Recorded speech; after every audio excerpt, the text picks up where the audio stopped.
Ladies and gentlemen, this is your captain speaking. Welcome aboard Captain Fi, the Financial Independence Podcast.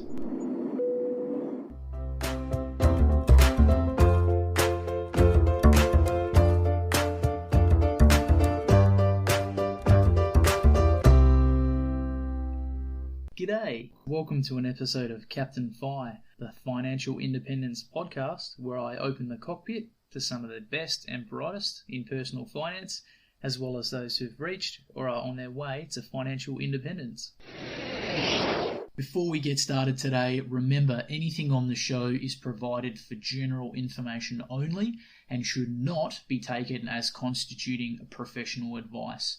You should always do your own research when making any financial decision. So this morning we've got Dan joining us from the West Coast. How you going, Dan? Doing great. How about you?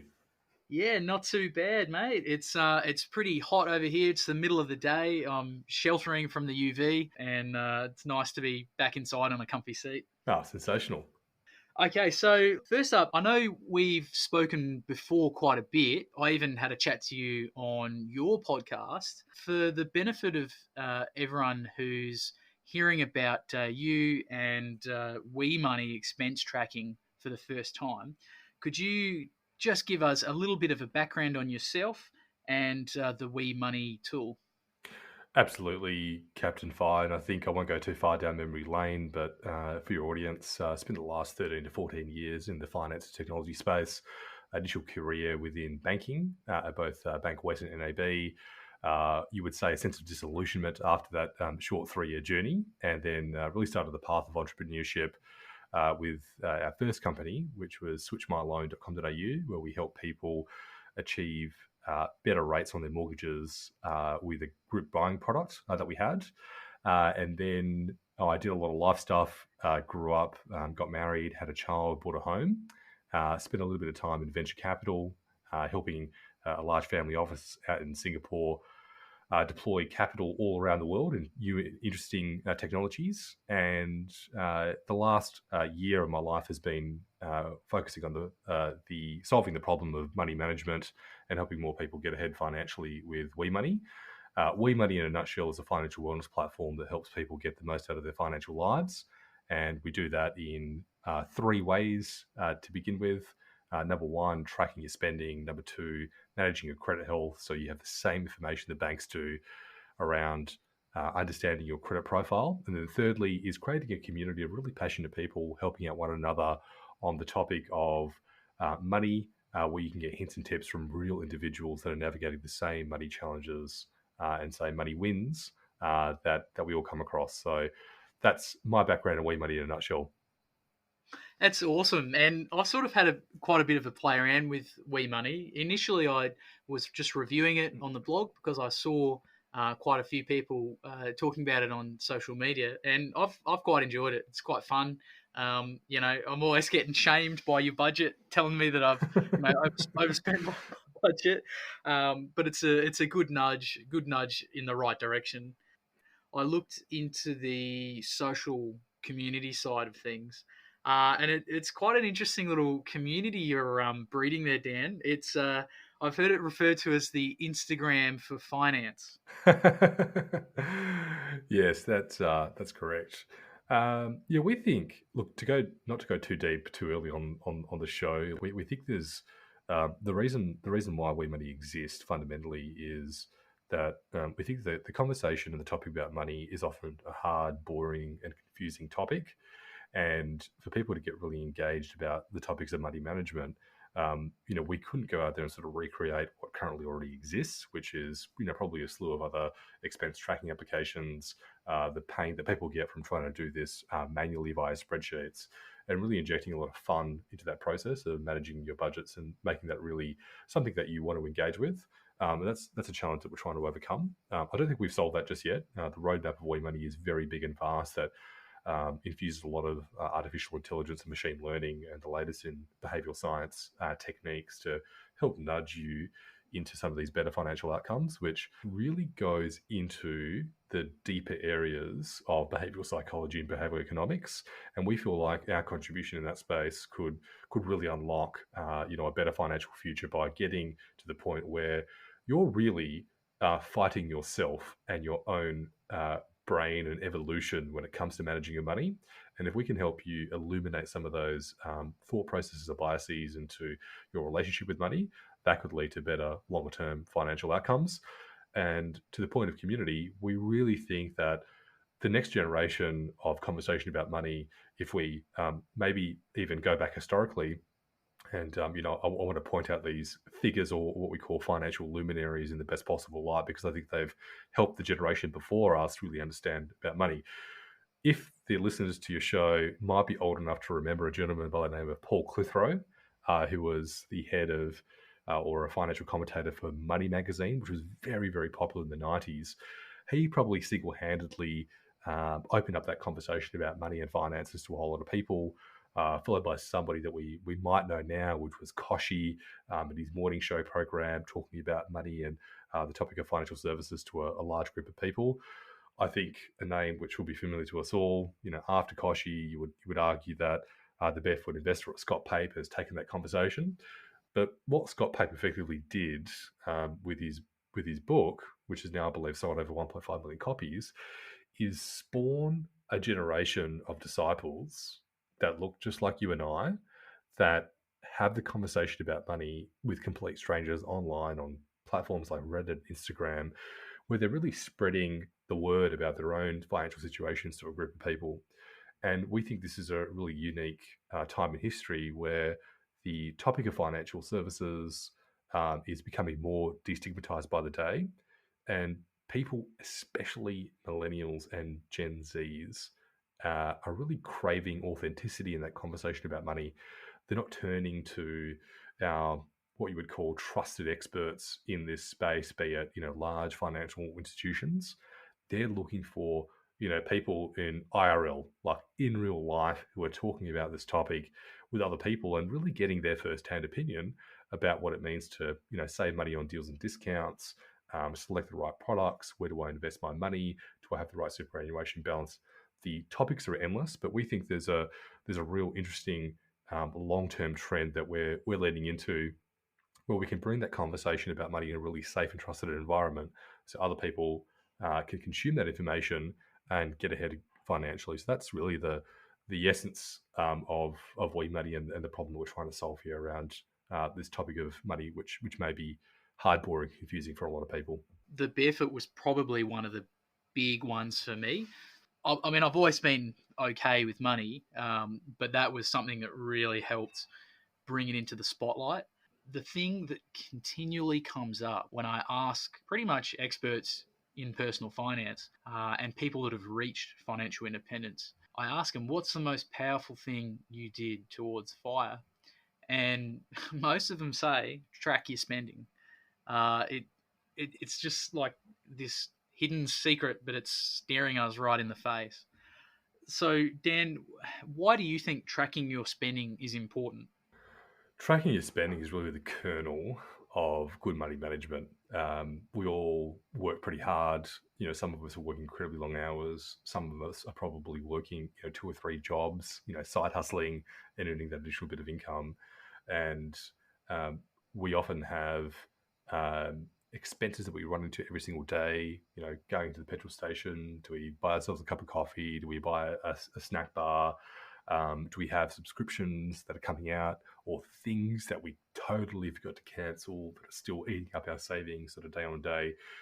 There's a great saying called you cannot manage what you don't measure. And I think expense tracking is really the root of good financial management, and getting to an understanding where you can really understand where your money is going, understanding the split of where your money is heading in terms of different categories, is a way that a lot of people can really understand to get much more closer to how much they're spending.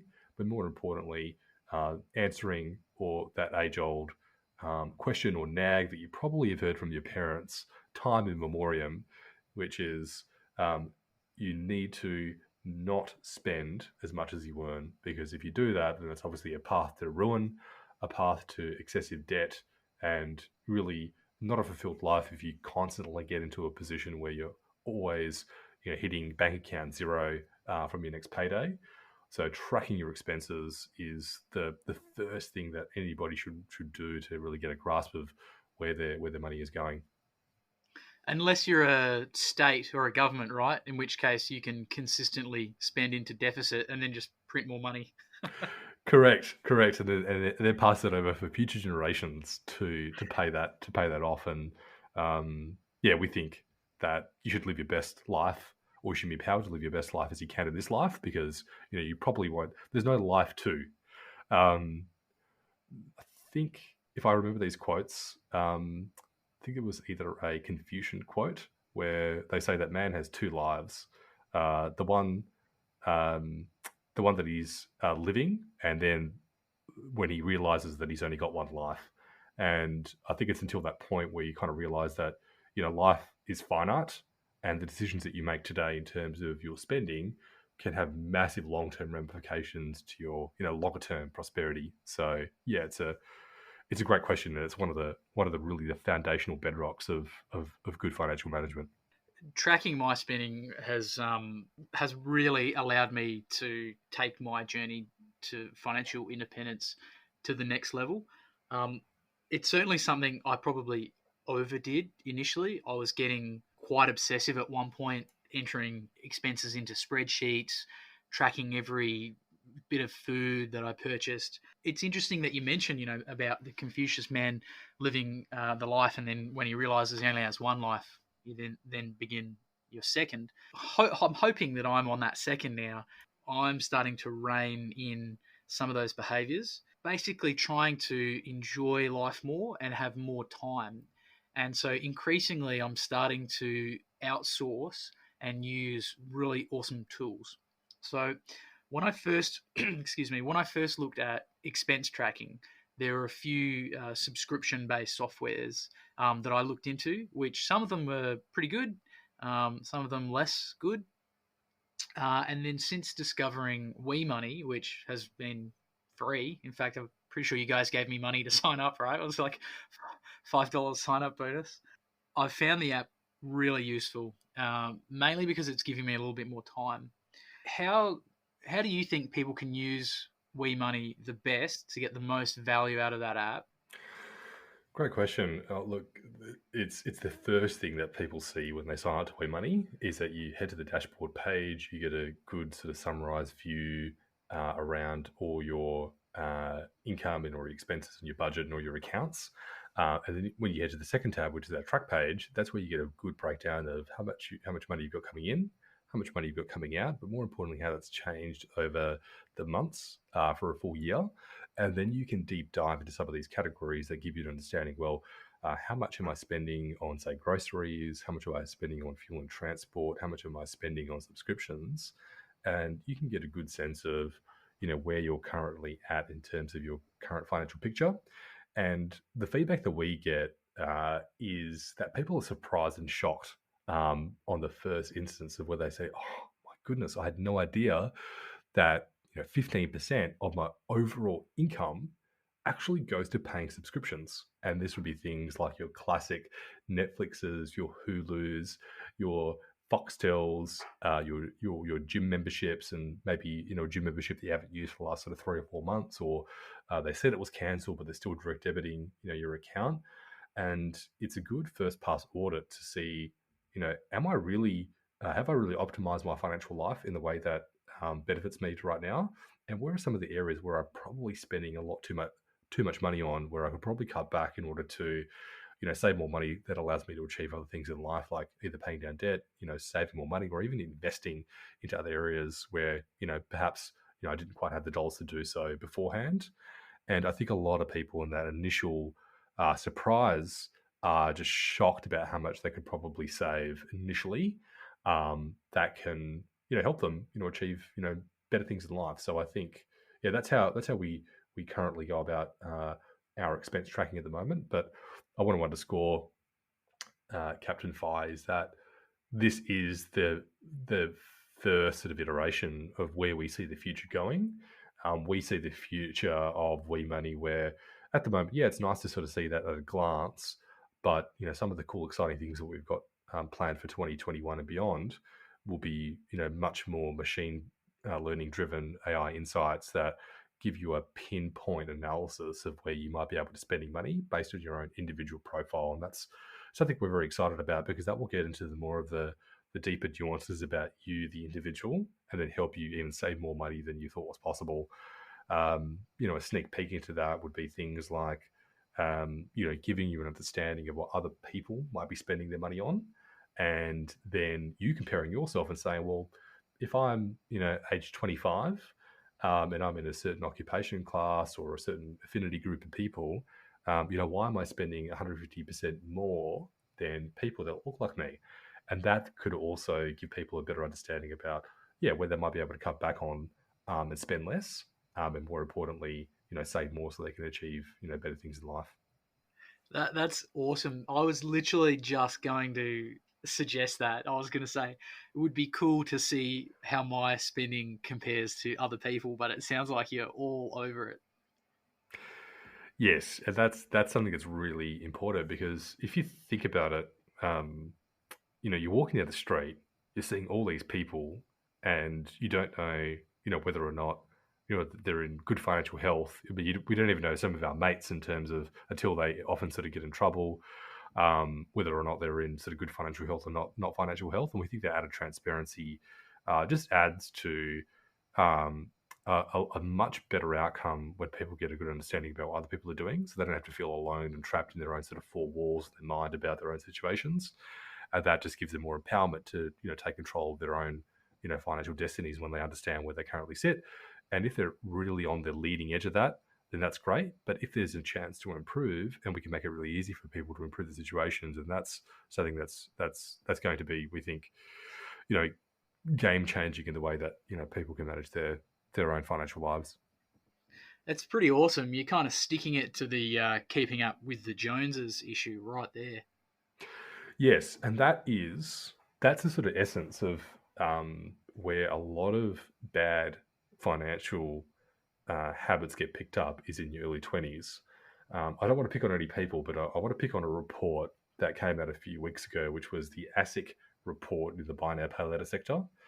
And the report basically detailed that 1/5 of people that use buy now pay later products end up getting into a financial difficulty.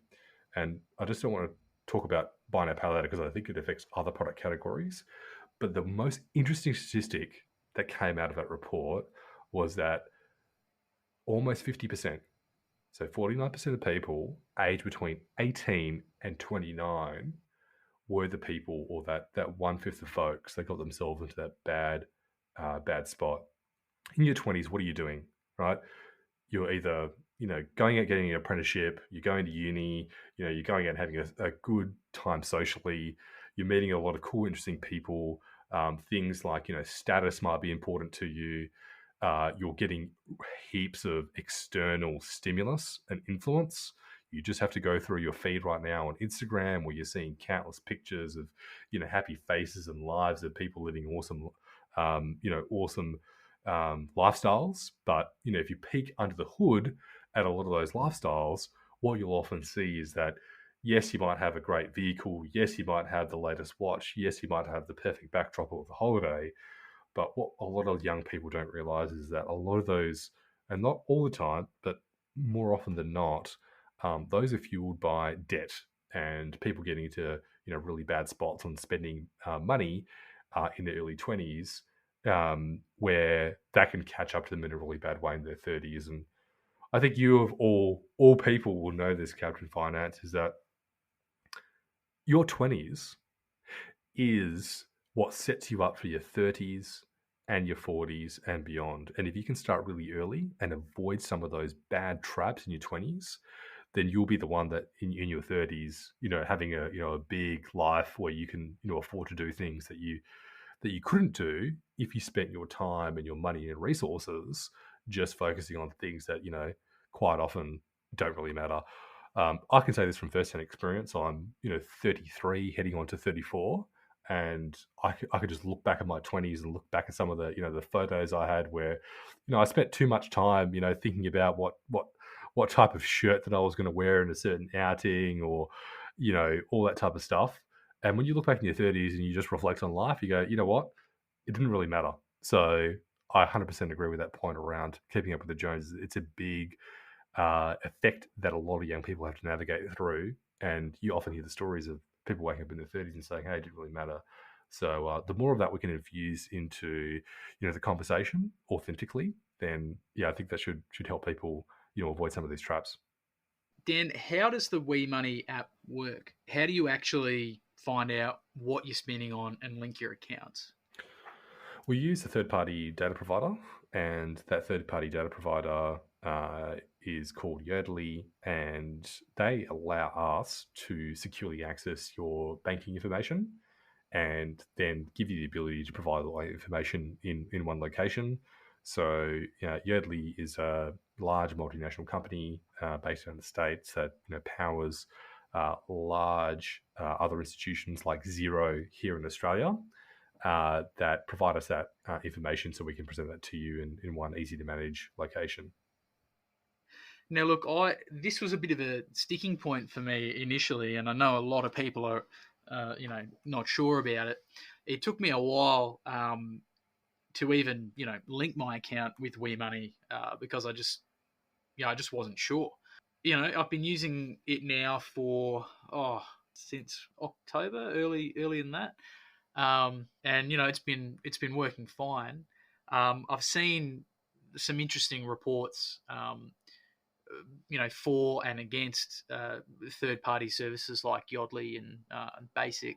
And I've talked a bit more about that in my review of WeMoney. Um, but what would be your response to people with sort of security and privacy concerns regarding those services? Great question. Look, I think there's a deeper sort of explainer on how the process works. So when you come onto platforms like WeMoney or another similar platform like ours, you have to go through a process of identification of your accounts. Once you enter in your details, one really important thing to note, and this is what we try to stress a lot, is that WeMoney never holds your internet banking login and passwords. That's passed securely to, say, providers like Yodlee, who then provide us tokenized access to your information back onto the platform. What's also really important to note is that it's a read-only service. So Yodlee cannot make any changes to any of your banking information. It merely takes your data that already exists on your internet banking portal and then provides that in a summarized view that we can consume to provide you that aggregated view and understanding. Uh, Yodlee's been around for the last 20 odd years, and I believe in Australia operated for the last 10 or so years, and trusted by a whole heap of other institutions that are quite large, which give us a degree of comfort that we partner with the right partner. But I think over time, Captain Fire, where we think the sort of future is going is that we're moving away from tools that do what we call screen scraping, which sort of take your data from a screen and then present it back to you in an easy to understand format. Where a lot of the industry is moving to now is moving into the open banking space, and I really want to underscore for your listeners that it's not quite here yet, but it's something that WeMoney is certainly exploring, where you can overcome a lot of these issues where you don't have to get to the point of entering your credentials and logging into seeing all your accounts. That will take some time before that becomes active. And if the examples of the United Kingdom are anything to go by, what you see is screen scraping and open banking living side by side for quite a long period of time before people end up getting to that point of having what you call password-less access in order to your information. So the world is changing. I would also encourage your listeners to go check out some of the conversation that's happened between the ASIC and the ACCC that have opined on the topic of screen scraping before. I don't want to make reference to any of that information from the government regulator, but what you can see right now is that there's a clear view from the regulator that they're looking to support this industry in its process of transitioning to sort of open banking. So Um, we think it's the most highly secure process to currently offer a service like WeMoney and other people within our category. But over time, we're very excited about where the future is going to make that a lot more easier for people to access. Okay. No, that makes sense, and moving towards the open banking is a good step. Now, this sort of leads me into my next sort of pointed question here that I've got to ask Dan. Now, the banks, they love having our purchasing information, and that's why we see a number of banks, like ING, Upbank, are the two that I'm using at the moment. But pretty much all banks offer this is a savings account that's linked to a transaction account. And when you make at least 5 transactions, whatever the criteria is, you'll get some bonus interest on your savings. And when I did some more reading into this, it turns out that they want you to make the transactions not only because so you're actively using their products, but also so they get a glimpse into your spending history. When I did some more reading into this, it turns out that banks love your spending history and are actually able to sell it. Big investing firms want to know what's happening in the market, where consumers are putting their money, which products are going well, and that helps big investing firms figure out where to best move their money. We also know that with a lot of products, say in the social media space, when you are not paying for a product, you usually are the product, or more pertinently, your information is the product. So, with those two things being said, well, what is WeMoney doing with your data? And secondly, what are your partners doing with our data? Great question. I'll answer the topic of way money first. So, and maybe even just go to the philosophical level around how we think about data as well, because I think that's very important. Is if we think about where the world has gone to in the last sort of 10 years, to your point, Captain Fire, there's been a lot of misuse and misappropriation of data, including mine, including yours, and we think the literacy around data sovereignty and data custodianship, where you are the owner of your own data, and then you can use that in a way that actually benefits you and not some other third party. We think that conversation is exploding. Before we set out, to create way money, we often thought about, all right, where if we were to align ourselves into a brand that we really love and aspire to replicate in terms of some of their values, who would those brands be? And if I give this example of the mobile phone era, is like you've got Android devices, which are free and open, and you've got Apple, which is a much more closed and robust ecosystem, which is a very permission-driven disclosure of data. And so from a WeMoney perspective, is that we will never do anything with your data unless we have your explicit consent to do so.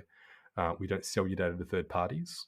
To your point, we think there's something deeply disturbing around the way that people use data from individuals in order to promote business practices, which don't necessarily benefit the end user, but may benefit the company in a much more broader context. And some of those business models are involved in things like aggregating data to allow hedge funds to predict where they might be able to place bets in the market, and that's something that we don't think is right.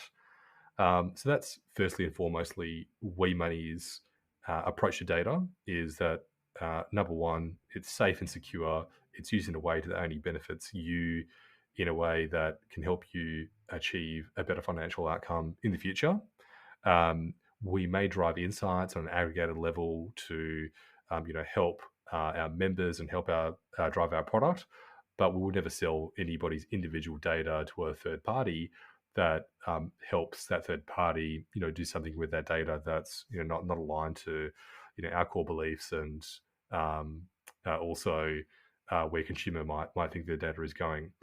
I think on how the data is used by the third parties, I think from our understanding, that data isn't sort of used in a way that that specifically says that, or hey Dan, we know what type of things that you're buying at Coles, so we're going to start pushing you more offers on Facebook. I don't think that happens here in Australia with with partners like Erdely or others. But I also want to be very careful that I don't want to misspeak on what the partners do with that sort of data. That would be something that we wouldn't be comfortable with, and to our understanding and knowledge, that doesn't happen here in Australia. And if it did, it's something that I think we would take a lot of concern to. So, Dan, you mentioned earlier a couple of really exciting things in the pipeline with WeMoney. I'm kind of excited to learn more. Is there any more teasers, or can you let any other cats out of the bag? Captain Fire, what I can say is that 2021 is going to shape up to be a really exciting year for WeMoney members. I'm not sure if I've shared this data with you before, but at present we're kind of growing at around sort of 30% per week. And what we're seeing right now is the conversation about money and financial health and the destigmatization of talking about money sort of quite openly is really resonating, particularly with a lot of younger people these days. And that's probably evidenced by 70% of our membership base being under 30 or less, 35 or less, sorry. And so we're clearly skewing towards a younger demographic. And some of the things that we see that are really broken within the Australian financial system, we're looking to probably address, more completely in the product in the coming 12 months.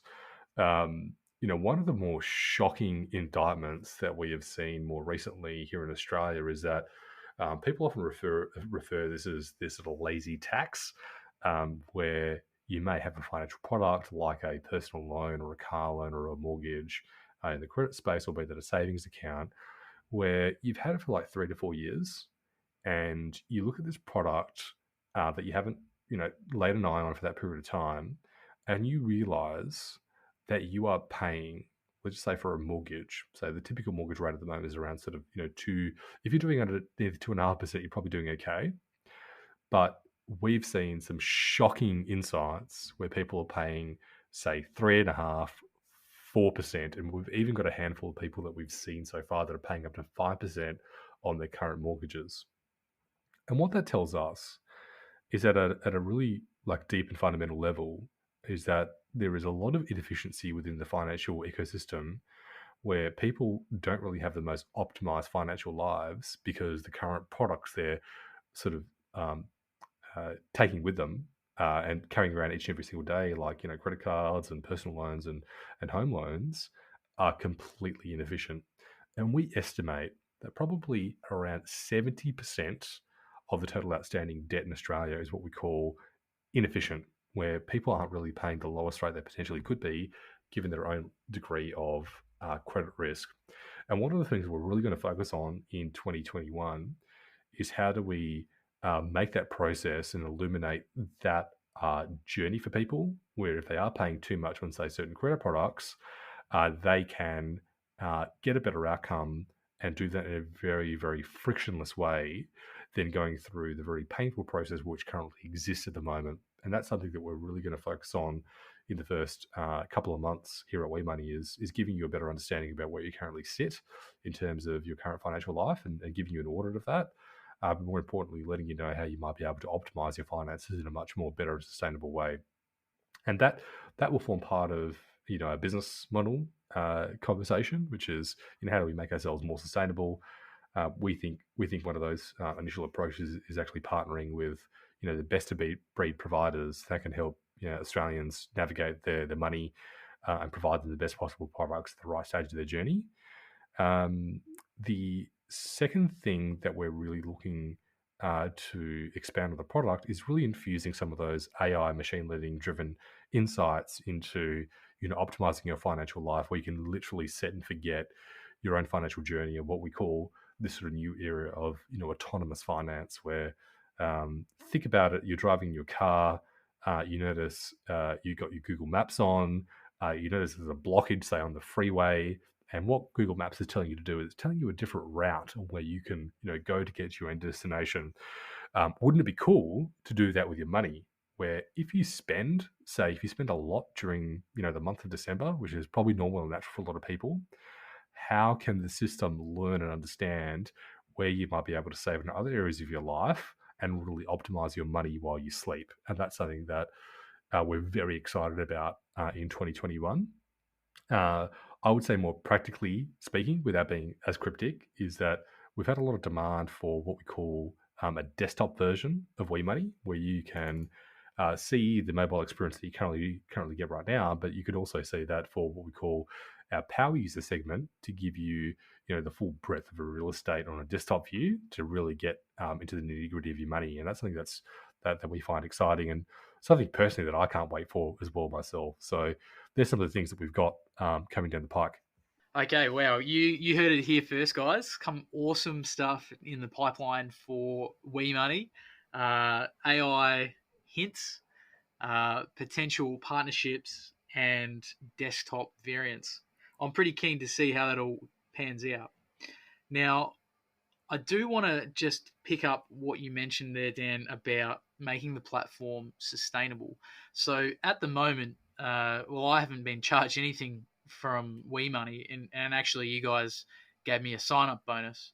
Now, obviously, that money's gonna run out. So how do you guys plan long term to make this business sustainable? Do you ever see yourself charging a subscription or like a premium type subscription service? In the future, we'll firstly focus on whatever's going to give our membership the most amount of value, and then either charge an appropriate price for that service, or look for other ways that we can make our business more sustainable. And I think there's really two key avenues for that. One, which is what you touched on there, which is the membership based model. We think that's something that we will certainly explore, but we really want to highlight that the membership based model will be for more advanced features that are really used by people who want to get much more deeper and granular information out of their money, advanced features that we're developing right now. Which, if I can give you another hint about what that would look like, would be things like solving the pain point of you collecting all your money, collecting all your receipts, and come tax time, that painful experience that you got with your tax agent around, submitting all your details to get your tax file Oh, number together, and that obviously cost us a lot of money to develop, but we think there's something there which is really fair for people to pay in terms of a membership that would certainly help us become much more sustainable. And so that's an area we're going to focus on. But I really want to underscore that in order to live out our mission, to help as many people as we can live their best financial lives, we do have to make things as open as possible for a lot of people to participate and have much more financial inclusion. So helping up those people who may be curious about understanding and learning more about their money and finances, without having to go through a paywall to get there. But we think those other additional advanced features is something that can solve a lot of pain points, can actually save you a lot more money. So, the cost that we get in between that is actually immaterial in the long run. And the other part is, again, going back to that point of a completely inefficient financial system, is that we see there's some shocking stats. There is $1.9 billion spent on advertising for financial products and services. Captain Finance, I'm going to ask you a question. What do you think is the economic value add of that money that's spent in terms of, say, a conversion value? So all that money spent versus people actually consuming the products that are advertised for. no, it's a waste, isn't it? And it's, to be honest, it annoys me. I hate seeing adverts. Yeah, correct. And that's one of the biggest challenges that a lot of these product providers have, is that it costs so much to obtain customers from all these various sources, because it's very inefficient to say, hey, Captain Finance wants to get a better interest rate on his term deposit, but he has to go through a few gatekeepers. He has to either go through Google and pay, or companies that pay the Google tax in order to get your eyeballs to go to their product, which obviously adds to the bottom line cost. And so our mission is actually to go at a much more deeper level, and partner with institutions, and to align where you are at in your stage of life and the goals that you want to achieve, and then present you the right options at the right time, but doing that at a much more significantly lower cost to those financial services providers, and therefore, if we charge them less, then they charge you less, and ultimately that actually drives the efficiency of the financial markets to a much more lower level. So, not to be controversial or anything, but I'm going to pick on the big banks because it's a national sport. It's a great example. They do a lot of good things, but I want listeners to start thinking about things in terms of from an economics perspective.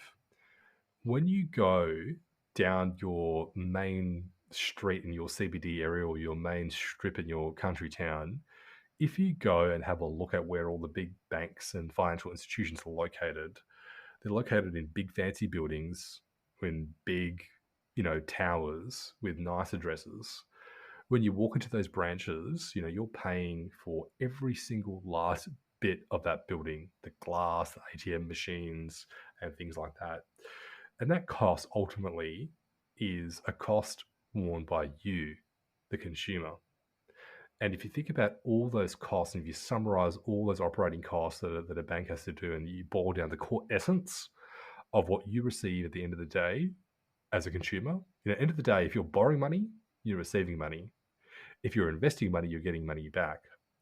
And the real problem that we want to solve with our business model is to actually drive the cost lower, where they're not spending as much money on advertising. People who have got lower operating costs can afford to provide the lowest rates in terms of, say, mortgages or personal loans, and those who have got the lowest cost structure in terms of depositing can offer the highest yield to consumers. And WeMoney's part of that ecosystem is making that market way more efficient for those people to find each other. And if we can do that, then we can really significantly lower the cost for the whole financial system, where the cost is driven to its lowest possible point, where you, the consumer, are now reaping much more of those benefits than, say, banks and financial institutions are. And that really is where the future is going right now. It's an unstoppable phenomena that is occurring, where low cost providers are entering the market with better and more superior products, and that's giving consumers more choice, more flexibility, and better outcomes. And if we can herald in this era of where that happens in a much more frequent basis, then more and more consumers are going to be much better off. And so our business model is going to touch on those marketplace dynamics, where we find people better products, and then by finding the better products, they get those access to those deals and discounts a lot more easier and cheaper and faster and better. And by creating that sort of platform, then we think that that there's a little bit there for us, for WeMoney to become more sustainable, so we can offer that to more and more people. I can't help but think about, sort of 20 years ago, in investing, conventional wisdom was, to use these sort of old school listed investment companies and managed funds. And we've seen the likes of Vanguard, BetaShare, BlackRock, Absolutely. sweep into the market with exchange traded funds operating, at incredibly low management ratios. And that's sort of revolutionized investing. I personally use a broker, a mortgage broker for my investment property, and I will continue to do so. And that is a perfect example of how the lending landscape is able to be a little bit more efficient than the direct sort of marketing sense. So it's awesome to hear about the future of WeMoney. And if you guys can save me money, I am more than happy to be paying for a premium subscription in the future. If people do want to read up a little bit more about WeMoney and where it's at the moment, I did do a bit of a deep dive a couple of months ago into where the platform is sitting. I'm going to try and keep my finger on the pulse and keep that updated. So, Dan, bear with me, mate. And if you do have any great updates, please let me know so I can update the post. But yeah, it's definitely worth having a look at, I reckon. Read the post, see what you think, and then go and check it out for yourself. So, Dan, it's been awesome chatting about expense tracking and WeMoney and some of the exciting places it's going to be heading 2021 and beyond. I want to kind of shift gear a little bit and talk a little bit more about you and your personal journey with money, if that's okay. Absolutely. So you mentioned at the start of the episode when you introduced yourself. Now you've got a pretty awesome pedigree when it comes to finance. You're clearly a very successful entrepreneur. You're highly skilled and motivated when it comes to money. Uh, how did you get on this pathway? Like how did you jump on the pathway to financial independence? um, that's a really good question, and I think the older I get, the more I reflect on this, and I think it's true for everything, right? Everything that happens in your very early childhood formative years, often is what shapes you in as a teenager, young adulthood, and then becoming an adult, and now sort of having kids of my own. You can reflect on that journey, and I think for me, Captain Finance, it really kind of started off. When I was young, up until the age of 7. My parents came from really, a hard yakka, blue collar working background. They struggled for absolutely everything that they achieved in their own life, and that left a really deep impression on me at a very very young age. As I just remember going down to the shops with my mum, and it was a little shop called Action in Spearwood here in Perth, WA. And the first place my mum went to, she didn't go to the aisles and actually pick out, the bread from the bread loaf rack or anything like that. She went straight to the discount tray that had the 70% off stickers for everything to get a deal at a discount on, things that were still, useful to eat and whatever else. And I just remember that as we sort of grew up, my mum didn't do that because she was stingy. She did that because she didn't have a choice. And I think that sort of early sort of process, and that my early relationship with sort of money really formed to that very very early part of my life, and it sort of continued throughout life. To be honest, one thing when you mentioned things like becoming a successful sort of entrepreneur, I take that with a pinch of truth, because I still think there's sort of a lot to be done in this space, and I would only consider myself really successful if we got to help out sort of more and more people in that journey of financial wellness. And that is, going back to that sort of story of, the anxiety that I saw my parents feel around money in our very sort of early years, took away a lot of brain power that they could have spent on other things. They could have, spent that on enjoying us on our sporting activities or spending more time with us, but that will focus more on making ends meet. And I think that had a very, very formative impact on the way I view about money. But that's really, I would say, the point of interest. And that, to be honest, only really became apparent to me even after I started a career in finance. That didn't hit me in the face until I had my own child and sort of reflected on some of those journeys that I saw in my childhood. But the more I think about it, that is really the sort of kernel of where my interest around the topic of financial services comes from. It's pretty powerful stuff, Dan. Like, I must say, I'm sort of hearing that story about your parents. It's kind of really hit a chord with me. My mum raised a big family on her own, and similarly, she had a lot of struggles. She just didn't have choices, and that that meant going to the discount rack. That meant powdered milk. Making her own bread, that kind of stuff. And you're 100% right, Dan. It's so important when people get the finance right. It means the rest of the life can actually happen without all that stress and headache. It's awesome to hear, about you being a dad now. That's kind of one of my motivations for reaching financial independence. So that's awesome to hear, mate. Yeah, it's the best thing ever, honestly. Um, when me and my wife had our first child, you often have that feeling, oh, it's at the right time, what impact is going to have on our money and whatnot. But honestly, it's the best thing that ever happened to me and my wife. Yeah, kids are expensive. Let's not dance around the point.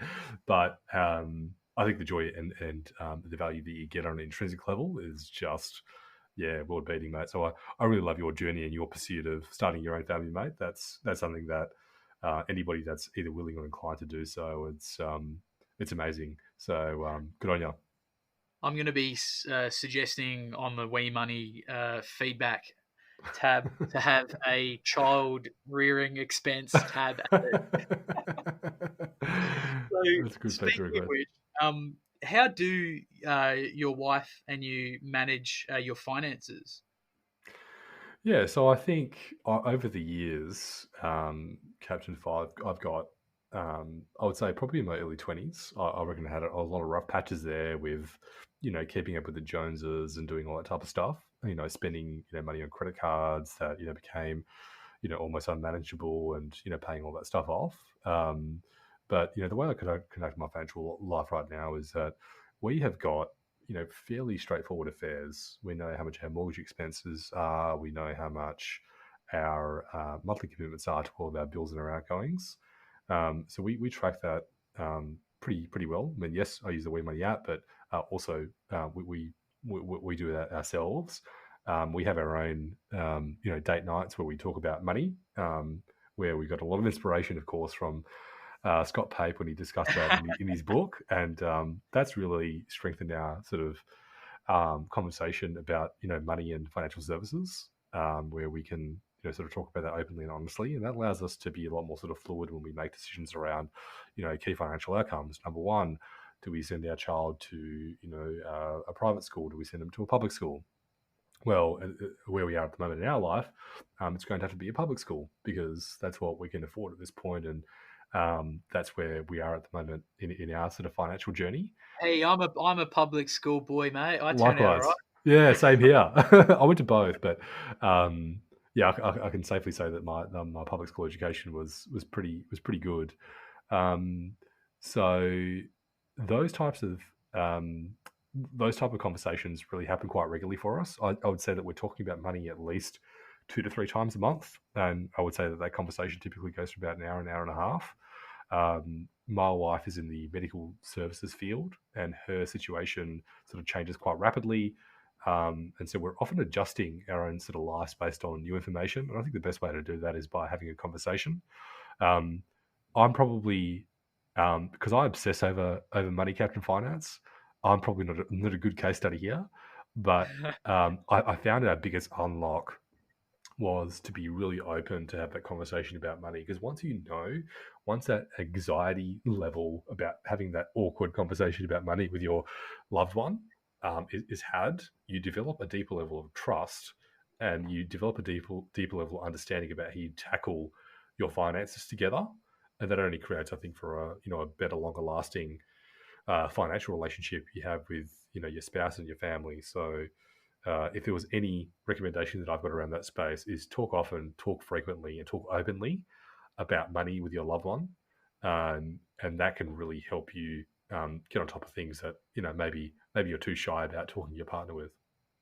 And especially for blokes, because blokes are often the staunch ones that don't like to talk about their money and like to be the provider and all that type of stuff. But yeah, I think that having that conversation really helps you um, address your own financial lives in a much better way. That's awesome. I think that's great Mm. advice. Keep it simple, open and honest, and talk regularly with your partner about it. So, what about investing? What's your opinion on investing, and what are some of the ways that you and your partner invest your money? That is a great question. I think we're in our stage of life at the moment. We've got a mortgage, so that's where our sole sort of priority is on, is actually becoming debt free ourselves, and that's really where our ultimate focus is at present. I would say investing is that the two types of investments that we have at the moment is our superannuation accounts. And then I also have a raise account, which I do some micro investing, which keeps me involved in the investing game. I've also got a spaceship account for my superannuation, where I allocate a portion of money each and every single week to that. And that's probably optimized for where I'm at the moment, Captain Fire. I'm not really big and exotic into ETFs and sort of daily share trading. Keeping WeMoney sort of going is my number one priority. So that if I had more time, I'd probably look to do some of that stuff. But right now, I'm sort of really optimizing my time and attention to my family and also WeMoney. So I'd like to keep things pretty lo-fi in that space. But one thing that has really captivated my interest over the last 4 to 5 years is crypto, and I am impartial to topping up my crypto account every so often, um, and keeping it super vanilla and just adding to Bitcoin. That's where I'm at in terms of my exotic strategies. Is really focusing on alternative asset classes. Which, hey, if it goes off, awesome. If it doesn't go off, I still have a fundamental belief in a world of decentralized finance, and I'm putting a lot of my discretionary dollars into crypto at the moment. Interesting. It's funny you said ETFs, uh, big sort of exotic techniques. It's dead simple, mate. I can honestly, I'll walk you through it if You you should. want. We can do a step by step for you to buy your first parcel. That's cool, man. I've been using a micro investing platform called Stake for US share trading. Oh, Just same having here. for Yeah, I've that, got that too. and both Raise and Spaceship are on my are really high on my to do list. I know of them. I've heard a lot about them. Heard a lot of positive things. But yeah, I need to actually get an account and see how it all works. I think those platforms, micro investing platforms, are bloody fantastic at getting people some skin in the game. And of course, once you've got some skin in the game and some money invested, oh boy, doesn't it change how interested you are in the markets? Definitely, definitely. And when you see, your portfolio going up or down, that creates a cue for you to, check what's going on. What are these platforms invested in? And it gets you, like I've seen conversations now. I'm not sure if you've seen this as well, Captain Fi, is that people that have had no idea about stocks or investing have got themselves interested via one of these micro investing platforms. But now what they're doing is they're asking deeper questions. They're asking, well, what's the composition of the portfolio? How much are you weighted towards, say, tech stocks? And that spawned off a deeper interest into this conversation that would have happened before. Like if you rewind the clock 10 years ago and you say, hey, I'm going to teach you about stock investing and I'm going to walk you through stocks, you would have had people, whipping out their sleeping bags and sort of going to sleep in the class. Um, but these days, it's become a phenomena that I think a lot of people are getting super interested in. And yeah, I couldn't agree more. I think these micro investing apps are really spearheading a lot of this financial education that didn't occur, say, 10 or so years ago. And solid strategy as well, paying down the family home. Obviously, that's a great strategy, getting your debt down to manageable levels. I mean, it's been like remarkable with sort of unprecedented times with interest rates as low as they are. It's a fantastic opportunity to sort of smash off as much of the loan as possible. I mean, who knows what's going to happen? I mean, interest rates could go back up. I mean, they could go negative. Who knows? Certainly, me and my philosophy with property, if interest rates did suddenly go up, I might find myself in a bit of hot water with my investment properties. So, yeah, paying down the debt on the mortgage is always a really solid strategy. But Dan, I would encourage you to dip a toe into some exchange traded funds in a conventional brokerage account. Uh, I'll show you how to do it if you Oh, teach I'd me how to love do. to.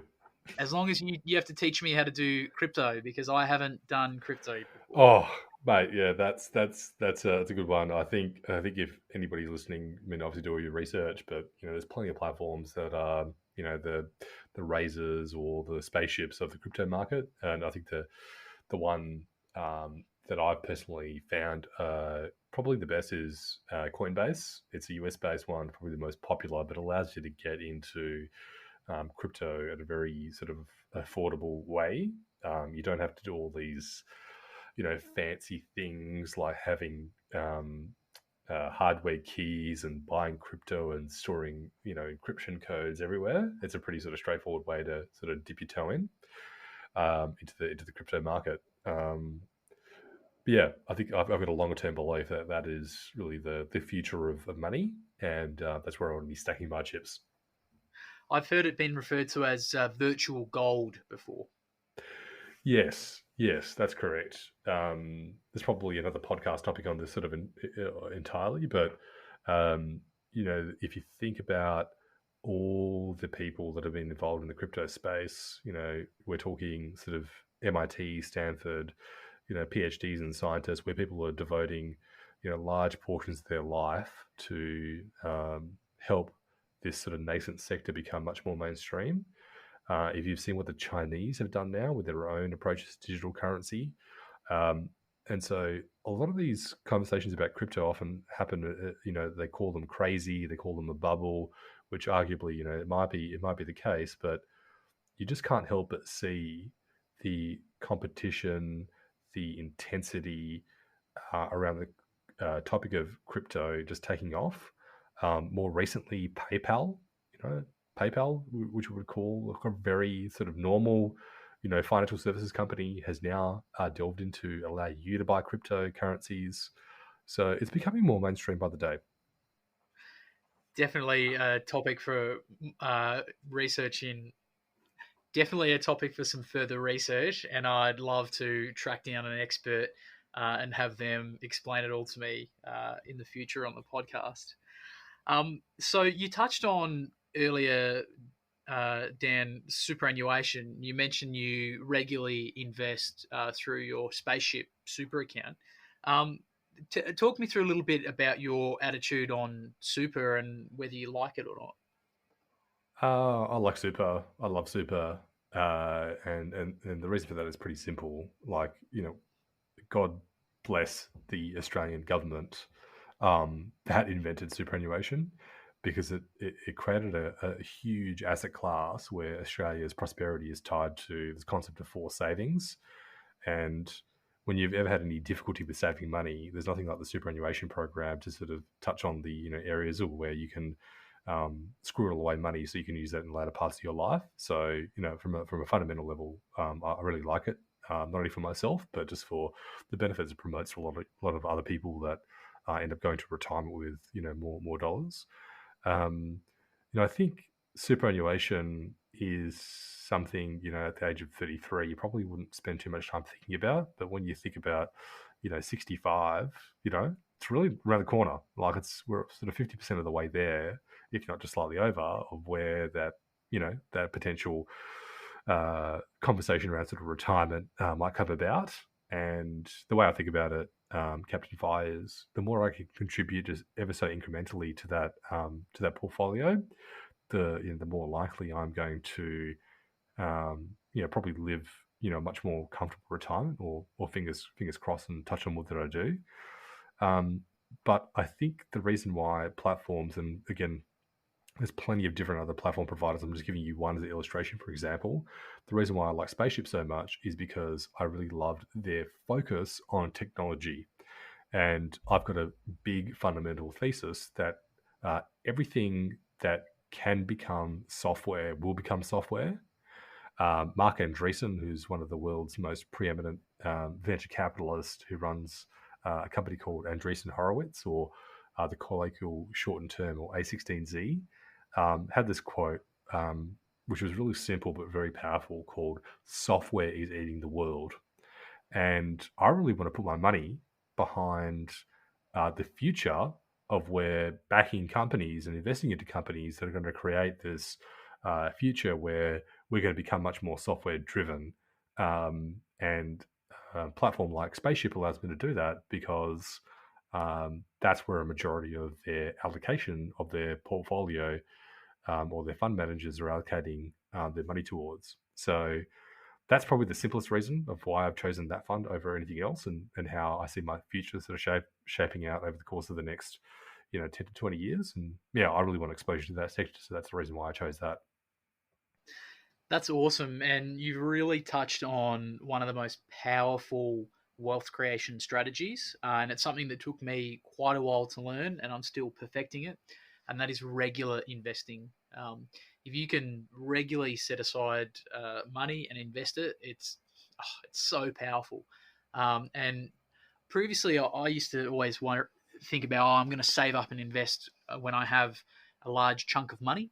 and I'm going to save a bit on brokerage. And I certainly found that the psychological benefits of regular investing trump any savings you're going to make of for brokerage when we're talking about serious investment quantities.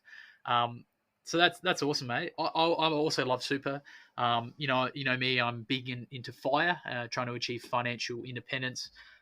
So my strategy has backed off the gas a little bit when it comes to super, but I still do have a pretty healthy super balance thanks to contributing from a very young age. You also sort of mentioned as we get older, we start to become more interested in super, and I think that's a natural progression. I guess the irony is even small amounts of money invested in super from a very young age will have such a powerful impact later on, just due to that compound interest. So, yeah, it's definitely something to be on the radar as superannuation. Now, Dan, it's been awesome. We've been chatting for a while now, and I know we need to wrap up because you're a busy man. Now, I just want to finish off with asking, I guess, the two main questions which I love to ask everybody who comes on the show. The first one comes down to education, and I know you're very passionate about education. It might be cruel to ask you what are your favorite three, so I'm gonna go open slather, and if you want to maybe just touch on some of the most powerful personal finance, investing, or self development books, blogs, or podcasts that you've come across that have had the most impact on you, what would they be? Great question, Captain Finance. I'll touch on two, which are the topic of money, and then I'll touch on one which I think is not about money specifically, but I think gives you the foundations to think about your life more broadly, which actually includes and encompasses money. One of the big things that I think you'll probably get from having long conversations with me is that when we think about the topic of money and financial services, what we're often ignoring, and where everybody seems to be focused on the dollars and the cents and the mechanics of money, is not really getting down to the core root fundamentals of what we call the psychology of money. And that is actually the title of the book that I'd really recommend to people to to read, and if they can over this period of the latter part of 2020 or 2021, because it will really go down to the core fundamental relationship that we have with money from a deep psychological level. And that deep psychological level is where you will get the biggest unlocks to understand from a first principles level of people's relationship with money. So the title is The Psychology of Money, Timely Lessons on Wealth and Greed and Happiness. The author is Morgan Housel, and I think you can pick it up on all your usual spots like Amazon, but it's just an amazing book that I think has given me a better appreciation about some of the more deeper fundamental levels of managing money. The other book is called Dollars and Cents, and Dollars and Cents is spelt SENSE. How we misthink money and how do we spend smarter. It's written by Dan Ariely and Jeff Crazier, and this book, very similar to The Psychology of Money, but where I think Dan Ariely, who's a world-renowned behavioral psychologist and an economist, delves into this topic, is it goes into some of the more practical reasons why we make decisions about money that often are cognitive traps. And I don't want to spoil the book in any great detail, but one perfect example is what we call the opportunity cost of money. And the opportunity cost of money is simply that you spend $1 today to forego spending that dollar on something else in the future. And it makes you think about your money in a completely different way, where every single interaction you have with money has a longer term cumulative effect on your overall financial well-being. And that's an awesome book. It's a very short read, and the way that Dan actually goes through that book, and if you're lucky enough to pick up the audio edition, it actually makes you laugh, and it's a really engaging read. So I highly recommend that. The third book, which I think again goes into the topic of money, but at a light level, but talks about your life more in general, is Principles by Ray Dalio. And the Principles book really delves into what are some of the principles that you have got in your life that you can refer to on how do you make decisions. They also talk about the decision making process in a much more deeper and profound way that allows you to get a better understanding about if I'm listening to somebody and they may be a so called expert, how believable is that particular individual or group of individuals around this particular topic? And allows you to make the best possible decisions by having a principles driven life. And I think this can help out a lot of people in really understanding that real wisdom, may be gleaned from things that are more, contemporaneous, things that are more sort of present and, um, you know, general knowledge. But really, some of the tried and tested methods of garnering wisdom have, been around for centuries. It goes back to, Aristotle, where the principles that have been sort of driven have lasted since we've known human existence and human writing. And I think that book perfectly encapsulates how you can chart and write down your own principles and how you want to live your life. 3 new books for me. I've heard of Ray Dalio, and I think I might have thumbed through that book, but it's not firing off any neurons.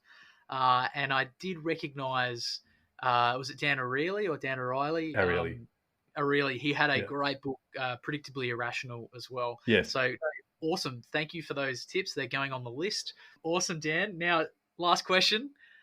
What are your top tips for anyone on the path to financial independence? I think number one, we've discussed it at the top of the show, which is track your spending. This is literally the first elementary level that people can get a lot of understanding about where their money is going. So, whether you use platforms like WeMoney, or there's countless others out there that can also, solve this problem for you, or even if it's simple of just extracting all your transactions from your bank and just understanding where all your money is going and what merchants it's going to, that would be the very first step. Um, this is probably a very trite thing to say, but it's often the most sort of powerful. Is that by educating yourself and really understanding that the pathway to financial independence comes from you amassing information that allows you to make better decisions is a principle that I have that I think I could impart with your listeners to say that by virtue of you listening to this podcast and even getting to the end of this podcast at this level, it clearly means that you're very, very interested in making your own financial life better. So you're already on the right track. So keep that up. But for those who this might be their very, very first Captain Finance podcast, where they're listening for the very first time, then keep continuing this trend of empowering yourself with as much education as possible. The more knowledge you have, the better decisions that you make, and the more likely you are to chart, the life and the future that you want. Number three, and my last point is, and I'm speaking to the people here that are in their either 20s or early 30s that are just awakening to this point right now. Nobody cares about your situation besides you. People are not going to remember the clothes that you wore at that 21st birthday party or how good you looked, right? It made you feel good for a couple of hours during that time, but in the long arc of history, that can have really bigger impacts on your financial life. So don't think of anybody besides yourself, and don't get into a trap of spending money that you don't need to for reasons around sort of status or keeping up with the Joneses. Trust me, as somebody that's become a daggy dad, well into their 30s, that is not going to matter in the long run. So when you think about, should I buy $100 t-shirt or should I invest $90 of that into, say, an ETF that Captain Finance is going to tell you how to set up, or putting that money towards paying down debt or savings, that's how you should think about every financial decision. Is what is your opportunity cost of spending this dollar today, and what impact that's going to have on your longer term financial futures. And that's it. Long term, that's awesome. It reminds me of the famous quote. We're borrowing money we don't have to buy things we don't want to impress people we don't know. I think I've pinched that from maybe Scott Reekins Playing with Fire, or perhaps it's from someone more famous. But it's a great saying. It encapsulates some of the issues. Dan, thanks so much for joining us on the podcast. Before we wrap up, I also just want to put a little plug there. You totally forgot to mention when I asked you about personal finance, investing, and self-development books, blogs, and podcasts. You missed the Money Bites podcast, mate. Yes. Well, I didn't want to talk up our own sort of game here, but we were also pursuing the path of having the top conversation about money with my co-host Blaze, where weekly we kind of delve into the topics of money. We've actually changed the name, by the way, Captain Fire. It's now called We Talk Sense, a podcast by WeMoney, and we changed that because we probably didn't do our search to uncover that Money Bites actually belongs to somebody else here in Australia. So we profusely apologise to the owner of Money Bites, but we've worked together and we've now sort of changed our name to that. And we have topics about everything. We have guests. We've had you on the show. We've had other financial commentators on the show as well. And it's just our little part of helping people's navigation of the topic of money and financial services that little bit easier. And I really wanted to thank you, Captain Fire. I think had you said that 10 years ago, you would have seen an explosion of people talking about money and financial services on the podcast to complete strangers and seeing the sort of community unfold. You would have just not believed that individual. But, thanks to the good work that you're doing and others, this sort of groundswell of community support is now helping other people access and understand money in a deeper level than didn't exist, say, 10 years ago, mate. So from me to you, thanks so much for the good fight that you're contributing to, and we look forward to supporting you in that journey. Oh, thanks, mate. And I definitely feel like I'm standing on the shoulders of giants here.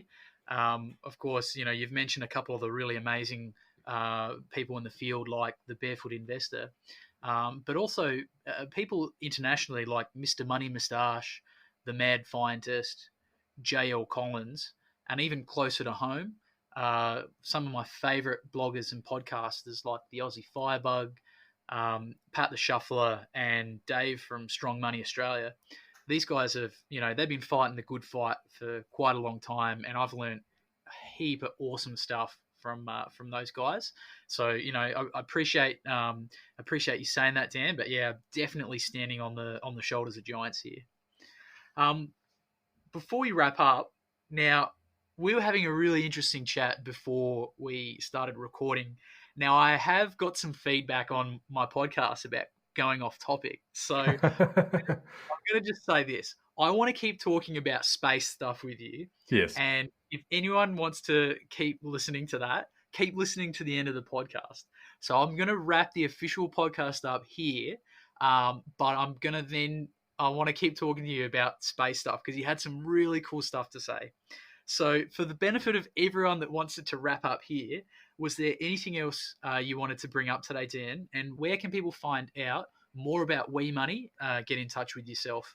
I strongly suggest that for those people that can listen on, do listen on, because it will go to a deeper explanation around this. But the only thing that I thought I'd cover off is that, our mission here at WeMoney is only supported by other people out there coming together and creating a sense of community where we're really working together as a collective to help transform a really stale industry where the perverse incentives are driving really bad outcomes. And your contribution to a platform like WeMoney can not only help you in your life and help you live in a state of financial freedom, but also can help other people throughout that journey as well. And the one thing that we're absolutely blessed by, which is a thank you to everybody, is that the overwhelming support of regular, everyday Australians that are jumping onto our community and making a contribution around this topic of money, because it's inspiring another group of generation of other Australians that are learning more information they didn't know before. So a massive thank you to everybody that has joined the WeMoney journey to date. And if you haven't already, and if you want to find and learn more, then simply head to wemoney.com.au and you can learn more information about how you can join as a member and get involved as well on our mission together. That was it. Captain Fire. I didn't really have anything too much else to discuss. Awesome. Well, everyone who's still with us, I'll link in the show notes as well. So there'll be links to where you can get in touch with Dan, links to the We Talk Sense podcast, as well as their social media platforms. And I'd encourage you to just check it out and have a go. And give it a go. If you get some value out of it, that's awesome. And if it's not for you, well, you haven't lost anything by giving it a shot. Awesome. All right. Well, so Dan, I want to pick up where we left off because we were having a great chat, and then we sort of realized, oh shit, we probably actually should do the podcast recording. Yes. So I want to go back. We were talking about space and space programs, and we got talking about ethical investing, and ethical investing is something that I don't really know a lot about, and I want to learn more about. And the topic came up of going to space and spending $250,000 at Virgin Galactic. Most people would think that spending $250,000 to go into space might be an indulgence, and it may be something that's only reserved for incredibly wealthy people. But for those people that are fortunate enough to be in that position, what you're effectively doing is you're helping Virgin or other companies in this space develop a business model where they can then drive the cost lower to make access to space much more easy and cheaper for a lot of people. And if we want to go right out there and talk about the benefits for humanity, well, it's us promoting what we call panspermia, or the ability for our species to propagate to other planets around our solar system and beyond. And I know it sounds like a pretty out there and trite thing to talk about, but in reality, that's what we're doing. If you think about it, wasn't until the 1910s, so over 100 years ago, that the two Wright brothers got into a plane and flew that for a matter of minutes in the sky, to then heralding the era of global jet travel with the advent of the 707 jet. And to see who that was reserved for, wealthy business people and whatever else. But they then created a consumer class of jets and airliners that allowed people to travel around the world. And now we can all pick up, a ticket and, travel around the world with a low-cost carrier fairly cheaply.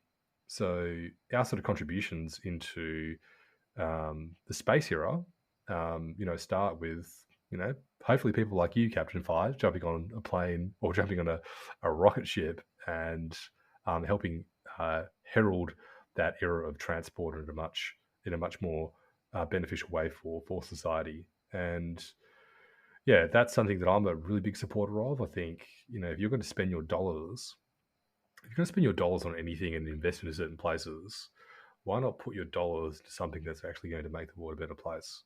I don't need to convince you of that. I think you just have to look at Tesla's share price to give you an indication of the immense love and profound agreement that people have on the mission that Tesla is on, which is to create an electrified class of vehicles that are helping reduce CO2 emissions to make our planet more sustainable and allow the way that we go from point A to point B much more efficient.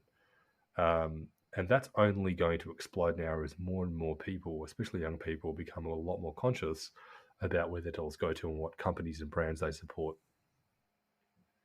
You talked a little bit about one of your, I'm going to say idol. I think the word you used was man crush. Yes. Who was involved in Virgin Galactic. Yes. And that was pretty cool, man. Do you want to share more about that? Absolutely. So the gentleman's name is Chamath Palihapitiya. The name is a bit of a mouthful, but I trust you, Google will know who you're trying to find and present it. Chamath had a really interesting background, and I won't spoil it because I think his backstory is really cool. So I suggest that you look at all of his Stanford addresses to MBA students, where he talks about his philosophy in life. But I think he got to a personal point, and a brief background about him is he started off in investment banking, realized that wasn't for him, then started off with working in startups, ended up at Facebook, where he became the sort of head of growth. And then I think he became a billionaire by the age of, I think it was 34 or 35 or somewhere around there. He then developed a fund that invested into all sorts of companies. And then I think he had this sort of awakening that what he was doing was creating a degree of financialization returns for other investors. But what he wasn't doing is having, real sort of meaningful conversations about advancing society forward. And that was really one of his core missions and mandates. And if I'm not mistaken, I think he fired his whole team and just left a few group of core people to work on the core mission of social capital. And that was really going to focus on transformative ways that social capital could help the next generation of entrepreneurs herald in a future around healthcare, education, transport, and clean energy. And I don't know why, but I just had such a profound resonance of that conversation that Chamath had. And I sort of caught up Chamath about sort of 3-4 years ago before it became incredibly popular. He had a famous CNBC interview where he basically said, "Who cares about the poor people?" And I'm going to paraphrase here, but he said something like, "So what? They can't buy another holiday house in the Hamptons."